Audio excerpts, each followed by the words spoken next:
نحمده ونصلي على رسوله الكريم اما بعد فاعوذ بالله من الشيطان الرجيم بسم الله الرحمن الرحيم انا عرضنا الامانة على السماوات والارض والجبال فأبين ان يحملنها واشفقن منها وحمله الانسان انه كان ظلوما جهولا بسم الله الرحمن الرحيم وما خلقت الجن والانس الا ليعبدون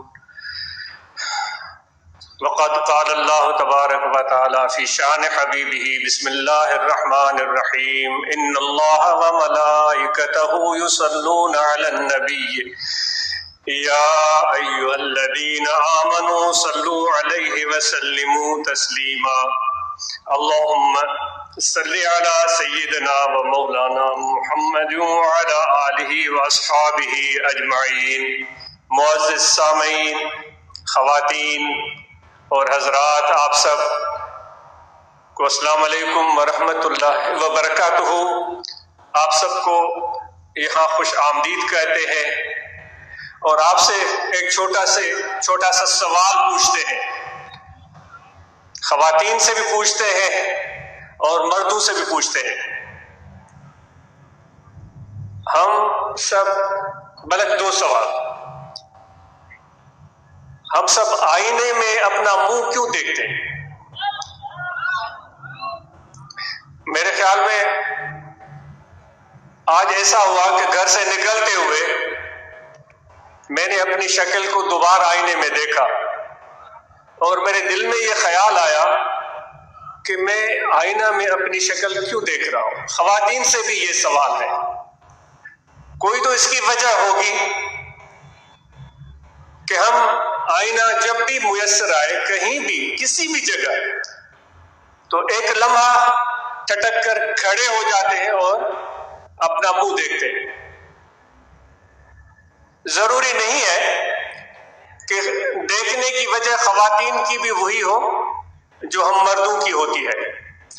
ضروری نہیں ہے کہ جتنے ہم سب یہاں بیٹھے ہوئے ہیں اپنا منہ سب کے سب آئینہ میں دیکھتے ہوں۔ بہت سارے لوگ دیکھنے کی زحمت گوارا نہیں کرتے ہوں گے، یا ہو سکتا ہے زیادہ تر لوگ اپنی شکل آئینہ میں دیکھنا چاہتے ہوں۔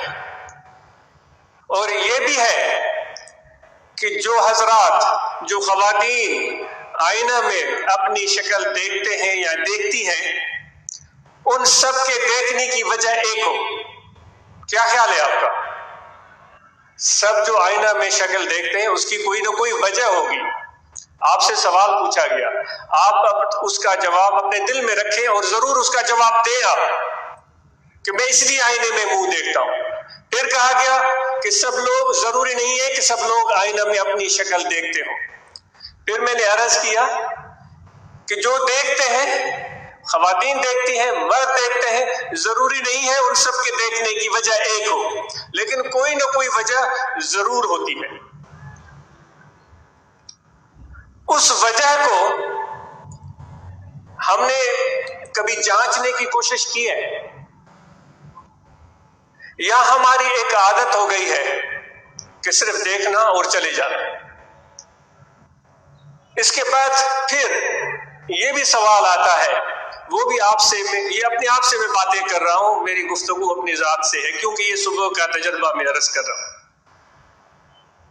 جب ہم آئینے میں دیکھتے ہیں تو کیا ہم اپنے آپ کو اچھا لگنے اور دکھنے کی کوشش کرتے ہیں، یا ہم لوگوں کی نظر سے دیکھتے ہیں کہ لوگ ہمیں اچھا دیکھیں اور اچھا سمجھیں؟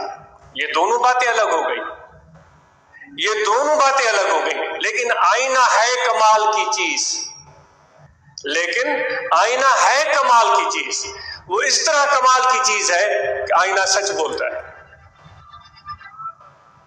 اور یہ بھی یہاں سوال کھڑا ہوتا ہے، آپ سے بھی یہ آج سوال اور سوال پہ سوال ہو رہا ہے، آپ نے جواب دیتے جانا ہے، خواتین نے جواب دیتے جانا ہے۔ بھائی آئینہ سچ بولتا ہے یا نہیں بولتا؟ جو سمجھتے ہیں کہ آئینہ سچ بولتا ہے وہ ہاتھ اوپر کرے۔ اکثریت میرے دوستوں کی یہ کہہ رہی ہے کہ آئینہ سچ بولتا ہے۔ اب یہ سوال اٹھتا ہے، اے میرے بھائیوں، اے میرے بہنوں، جو آئینہ اگر سچ بولتا ہے تو ہم آئینے کی زبان سمجھتے ہیں؟ سچ بولتا ہے نا، بولنا یعنی وہ ہم کلام ہوتا ہے، سمجھ رہے ہیں آپ؟ سمجھ رہے ہیں؟ یعنی کہ آئینہ انسان سے ہم کلام ہوتا ہے۔ سوال یہ ہے کہ خواتین اور مرد، جو آئینہ ہم سے گفتگو کر رہا ہے، ہم اس کے سامنے کھڑے اس کی زبان سمجھ رہے ہیں، اس کی بولی سمجھ میں آ رہی ہے یا نہیں آ رہی ہے؟ کہیں ایسا تو نہیں ہے جو سعدی نے کہا کہ یار من ترکی و من ترکی نبی دانو۔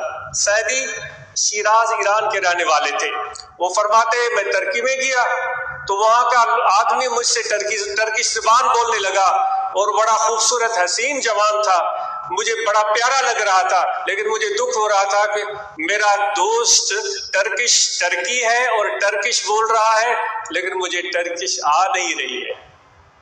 یعنی کہ ایک دوسرے کے خیالات کو نہیں سمجھ پا رہے ہیں۔ اگر ایک کو ٹرکش زبان آتی ہو، وہ آپ کے سامنے کھڑا ہو، وہ آپ سے بول رہا ہو اور آپ سن بھی رہے ہیں، لیکن اس کی معنی آپ کو سمجھ میں نہیں آ رہی ہے، تو پھر وہ مفہوم جو دل میں وہ سمائے ہوئے ہیں وہ کیسے سمجھ میں آئے گا؟ اے میرے بھائیو، اگر آئینہ ہمارے ساتھ بولتا ہے تو آئینے کی ایک زبان ہوئی۔ آئینے کی جب ایک زبان ہوئی تو یہ بھی سوچنے کی بات ہے کہ آئینے کی زبان ہم سمجھتے ہیں یا نہیں سمجھتے۔ یہ پنڈال لگا ہوا ہے، اوپر شامیانے تنے ہوئے ہیں، کیوں لگائے گئے؟ کیا وجہ ہے؟ یہ ایک دن میں نہیں لگے ہیں، آج اس ایک دو دن یہاں حاضر ہو کر دیکھتا رہا، ان کو کافی ٹائم لگا ہے ان کو کھڑا کرنے میں۔ کیوں لگائے گئے؟ ہم بڑے سکون سے بیٹھے ہوئے ہیں اس کے نیچے، آخر اس کی وجہ کیا ہے؟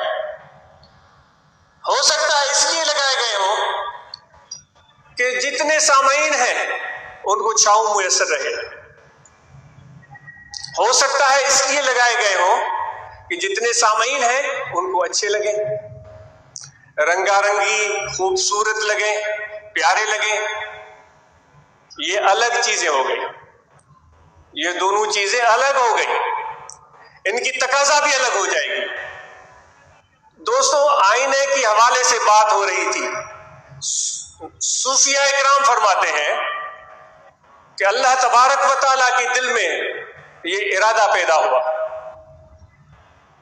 جو آیت کریمہ میں نے تلاوت کی، اِنَّا عَرَضْنَا الْأَمَانَةَ عَلَى السَّمَاوَاتِ وَالْأَرْضِ، ہم نے پیش کی امانت آسمانوں کو اور زمینوں کو، والجبال، اور پہاڑوں کو۔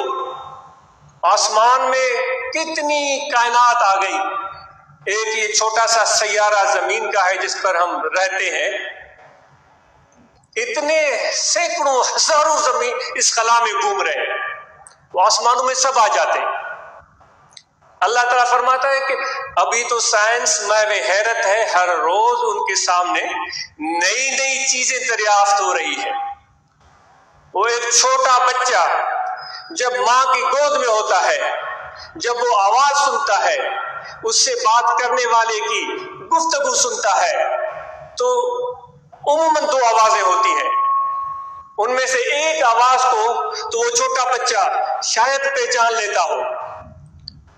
وہ آواز بھاری بھی ہو سکتی ہے، وہ آواز دھیمی بھی ہو سکتی ہے، وہ آواز نرم بھی ہو سکتی ہے، وہ آواز سخت بھی ہو سکتی ہے، لیکن اس آواز کو وہ چھوٹا بچہ جو بالکل چند دن ہوئے ہیں اس کو پیدا ہوئے، اس زبان کو میرا گمان ہے وہ سمجھتا ہے۔ وہ باپ کی آواز ہوتی ہے، بھائی کی آواز ہوتی ہے، بہن کی آواز ہوتی ہے، یہی آواز اس بچے کے آس پاس سنائی دیتی ہے۔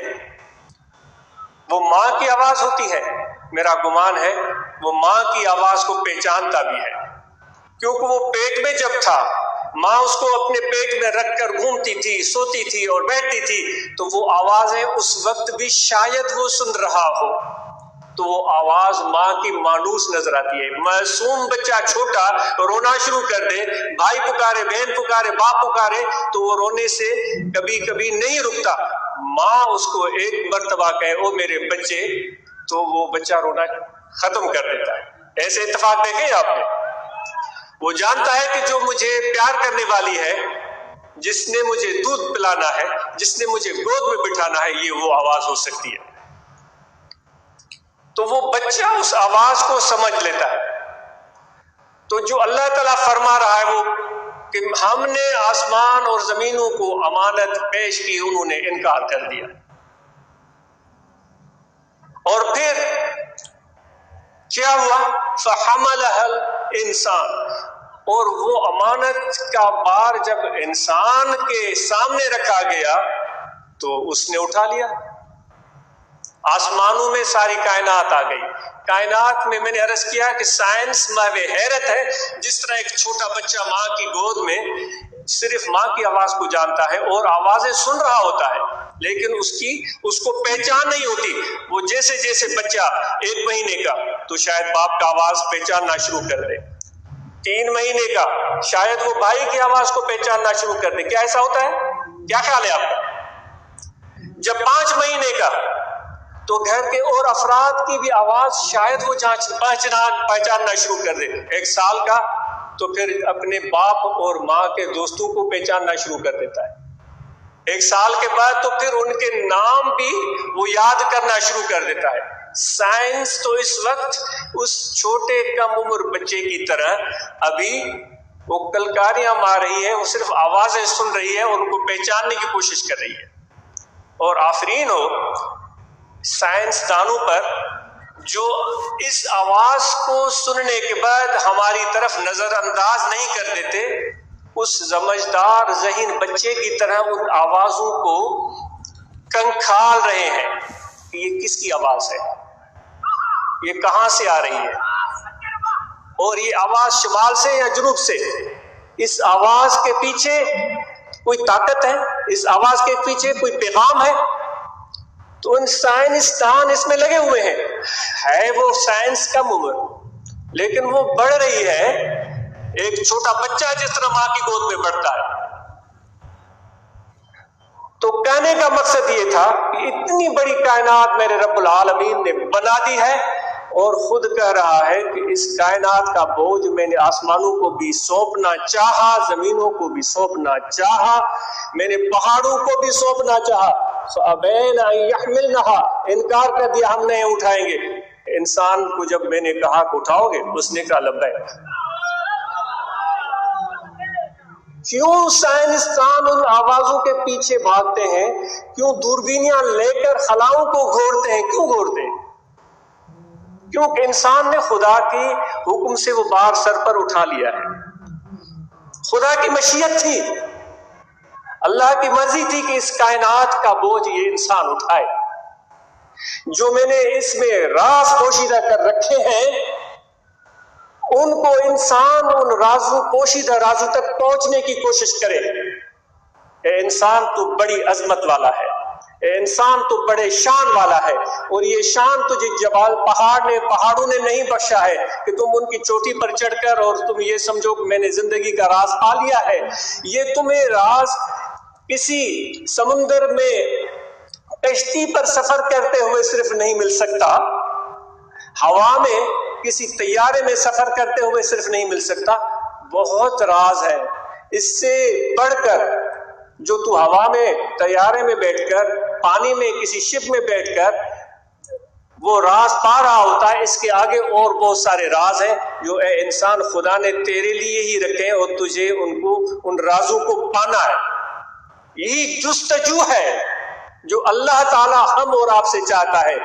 انسان کے لیے وہی کچھ ہے، لیس للانسان الا ما سعی، یہ اللہ کا وعدہ ہے، انسان کو اتنا کچھ ملے گا جتنی وہ محنت کرے گا۔ تو بات سے بات ہو رہی تھی، تو خدا نے جب پہاڑوں سے، جبلوں سے، پہاڑوں سے، آسمانوں سے، زمینوں سے پوچھا انکار، انسان کو کہا، اس نے بوجھ اٹھا لیا۔ آخر کیوں انسان نے بوجھ اٹھایا؟ میں عاجز، بہت خطا کار ہے، کم علم اور جاہل ہے، مجھے معاف کیجیے گا اگر کوئی غلطی ہو جائے تو بدنیتی سے نہیں ہے۔ وہ آپ فرمائیں گے آپ نے غلط کہا، عاجز اپنی تصحیح کر لے گا اور آپ کا مشکور رہے گا۔ اس لیے شاید اس لیے انسان نے یہ بار اٹھا لیا کہ خدا کو بھی تلاش تھی انسان کی۔ آپ سے میں نے سوال کیا تھا کہ آئینے میں کیوں شکل دیکھتے ہیں آپ سے سوال ہوا تھا پہلے، دل میں جواب رکھا تھا آپ نے؟ اچھا اب میں عرض کر دیتا ہوں، ہو سکتا ہے میرا جواب غلط ہو سکتا ہے۔ آپ نے جو جواب رکھے ہیں خواتین اور مرد نے، آپ بھلے نوٹ کر لیں اپنے کاغذ قلم میں۔ عاجز کا خیال ہے، وہ غلط ہو سکتا ہے۔ عاجز کا خیال ہے اس لیے ہم اپنی شکل دیکھتے ہیں کیونکہ ہم اپنے آپ سے پیار کرتے ہیں۔ برا نہیں ہے، برا نہیں ہے، عاجز کو برا نہیں سمجھتا۔ اس لیے ہم شکل آئینہ میں دیکھتے ہیں کہ ہم اپنے آپ سے پیار کرتے ہیں۔ یہ گمان صبح میرے دل میں آیا۔ اب انسان کے حوالے سے میں عرض کر رہا تھا کہ اللہ تعالیٰ نے انسان کو کہا اٹھاؤ گے بوجھ۔ صوفیہ کا کہنا ہے کہ دراصل اللہ تعالیٰ کی یہ مشیت تھی، کیونکہ اللہ کے آگے کوئی دیر نہیں ہے، اللہ تعالیٰ کے آگے کوئی رکاوٹ، کوئی مشکل ہے نہیں، کیونکہ وہ بے پناہ طاقتوں والا ہے، اور پھر وہ میرا پروردگار وہ عظمت والا ہے کہ اس جیسا کوئی ہے ہی نہیں۔ قل هو اللہ احد اللہ الصمد لم یلد ولم یولد ولم یکن لہ کفوا احد۔ جب واپس گھروں کو جائیں تو اس آیت کریمہ کا ترجمہ بڑے آرام اور سکون سے تلاوت کرنے کے بعد اچھی طرح اس کو پڑھیے گا کہ میرے رب کی عظمتیں کیا ہے۔ وہ خدا اپنا تعارف کروا رہا ہے، تو اس سے بڑھ کر اور کیا تعارف ہو سکتا ہے؟ اللہ تعالیٰ کی مشیت تھی، ارادہ تھا کہ یہ شاید میں غلط ہو سکتا ہوں، یہ آسمان بھی بوجھ اٹھانے کے قابل ہے یا نہیں وہ خدا جانتا ہے، زمین اٹھانے کے قابل ہے یا نہیں وہ خدا جانتا ہے، پہاڑ یہ بوجھ اٹھانے کے قابل تھے یا نہیں خدا جانتا ہے، لیکن انسان نے کہہ لیا کہ میں اٹھاؤں گا۔ شاید یہ اللہ تعالیٰ کی مرضی تھی، یہ خدا کا انتخاب تھا کہ یہ تخلیق ہے میری جو میں نے بڑے پیار سے بنائی ہے، یہ ذمہ داری اٹھائے۔ یہ بھی ایک تصوف کے حوالے سے گفتگو ہو رہی ہے، کیوں آخر اللہ تعالیٰ یہ چاہ رہا تھا؟ اللہ تبارک و تعالیٰ کی دل میں بھی یہ خواہش تھی کہ مجھ جیسا تو کوئی ہے نہیں، میری طاقت بھی سب سے اعلیٰ ہے، میری شان بھی سب سے اعلیٰ ہے، میرا کوئی ہمسر بھی نہیں۔ اللہ تعالیٰ چاہتا تھا کہ مجھے بھی کوئی ایسا چاہیے جس میں میں اپنے آپ کو دیکھ سکوں،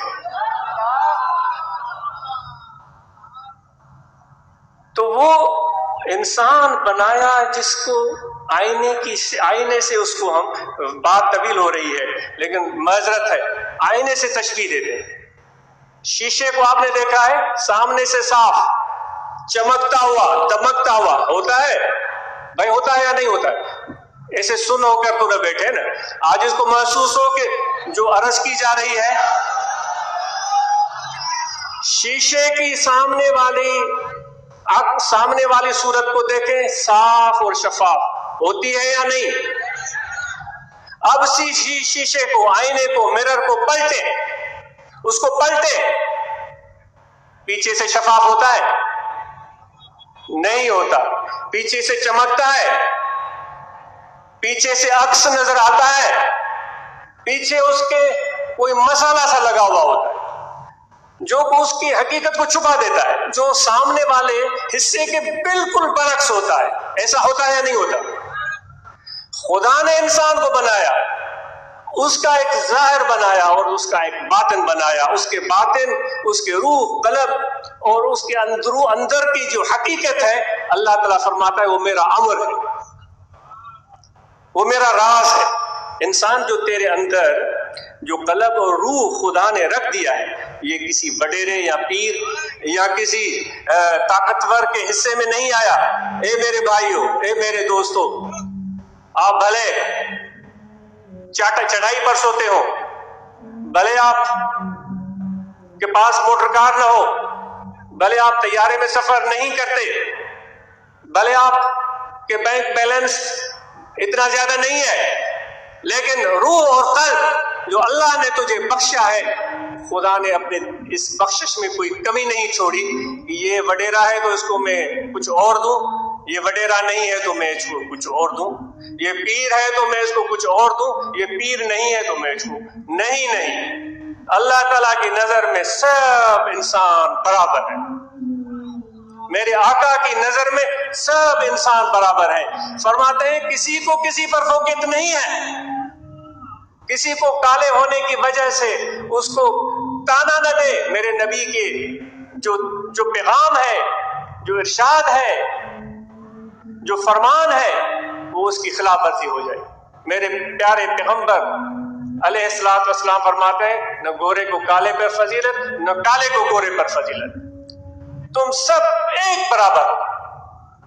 تو اسی طرح خدا نے، اللہ نے آپ سب کو ایک جیسا قلب اور روح عطا کیا، آپ سب کو دماغ عطا کیا۔ اس قلب اور روح کو خدا نے کہہ دیا کہ یہ میرا امر ہے، میرا راز ہے، اور اس کی حقیقت اوپر ہے خدا کے قرب میں۔ تمہارے قلب کیوں ہم کہتے ہیں کہ بھائی دل کو اللہ کی طرف متوجہ کرو، ہمیشہ عرض کرتے ہیں، کیا کہتے ہیں؟ دست بکار دل بیار، ہاتھ کار کی طرف اور دل یار کی طرف کہتے ہیں۔ دل یار کی طرف کیوں کہتے ہیں؟ کیوں خدا کہتا ہے کہ یہ دل میرا راز ہے، اور یہ خدا کہتا ہے کہ اس دل کی کنجی میرے ہاتھ میں ہے، وہ خدا کہتا ہے کہ یہ دل میرے ہاتھ میں ہے، خدا کہتا ہے یہ دل، یہ آپ کا دل میرے دو انگلیوں کے درمیان ہے۔ کیوں آئے ہیں آپ اتنے لوگ یہاں پر؟ کیوں آئی ہیں اتنی ساری خواتین یہاں پر؟ یہاں تو کوئی چیز دنیاوی مل تو نہیں رہی، یہاں کوئی چینی نہیں بانٹی جا رہی، یہاں کوئی گندم نہیں مل رہی، یہاں کوئی ٹکٹ نہیں بانٹی جا رہی، کچھ بھی نہیں ہے۔ کیوں آئے ہیں؟ کیونکہ آج خدا کی مرضی تھی کہ یہ کندوکوٹ والے، یہ جگم آباد والے، یہ لاڑکانہ والے، یہ دادو والے، یہ پنجاب سیالکوٹ والے، یہ فیصل آباد والے، یہ KPK والے، یہ بلوچستان والے، یہ سندھ والے، یہ کراچی والے، سب نہیں۔ خدا نے کہا فلاں فلاں فلاں فلاں ابن فلاں، فلاں ابن فلاں، اس گھر میں بیٹھنے والا، وہ جس کے کپڑے بھی اتنے صاف نہیں، جس کے پاس ٹکٹ کے پیسے بھی نہیں ہیں، جس کی جوتی بھی ٹوٹی ہوئی ہے، جس کی دل میں صرف تمنا ہے کہ میں جاؤں ان ذکر والوں کے پاس، اور کوئی اسباب ہے ہی نہیں۔ خدا نے اس کے ارادے کو دیکھا، اللہ نے اس کی نیت کو دیکھا، اللہ تعالیٰ نے اس کی تڑپ کو دیکھا، اللہ تعالیٰ نے یوں انگل پھیری، وہ بندہ یہاں پہنچ گیا۔ یہ ہے خدا کی مہربانی، جو اتنے لوگ یہاں بیٹھے ہوئے ہیں آج اس لیے یہاں بیٹھے ہوئے کہ خدا نے آپ کے دلوں کو یوں موڑ دیا، اس طرح موڑا ہے جس طرح اس کی شان ہے۔ ورنہ تو ہم اور آپ سے بڑھ کر امیر لوگ ہیں، جن کے پاس ہم سے زیادہ وسائل ہیں، آپ سے زیادہ وسائل ہیں، جن کے پاس یہاں پر ہوائی جہاز میں بیٹھ کر آنا بھی مشکل نہیں ہے۔ یہاں پر آنا ان کے لیے ہوائی جہاز پر بھی مشکل نہیں ہوگا، ان کو ہیلی کاپٹر پر آنا بھی مشکل نہیں ہوگا، موٹر کار پر آنا بھی مشکل نہیں ہوگا، اور ان کے پاس ٹائم بھی ہوگا۔ وہ گھر میں بیٹھے ہوئے ہوں گے، ہو سکتا ہے ٹانگ پر چڑھے ہوئے وہ سوچ رہے ہو آج کیا کرنا ہے، ان کو یاد بھی نہیں آ رہا ہو کہ آج کیا کرنا ہے، یعنی مصروفیت بھی نہیں ہے، لیکن وہ نہیں آ سکے۔ یعنی اسباب والے پیچھے رہ گئے، دولت والے پیچھے رہ گئے، ہوائی جہاز والے، ہیلی کاپٹر والے، موٹر کار والے پیچھے رہ گئے۔ لیکن اگر کوئی پہنچے ہیں، بٹائی صاحب جی کا جو شعر ہے جو وہ فرماتے ہیں، ڈاڈن لائے ڈکار ہیڑن ہتھ ورتو حبیب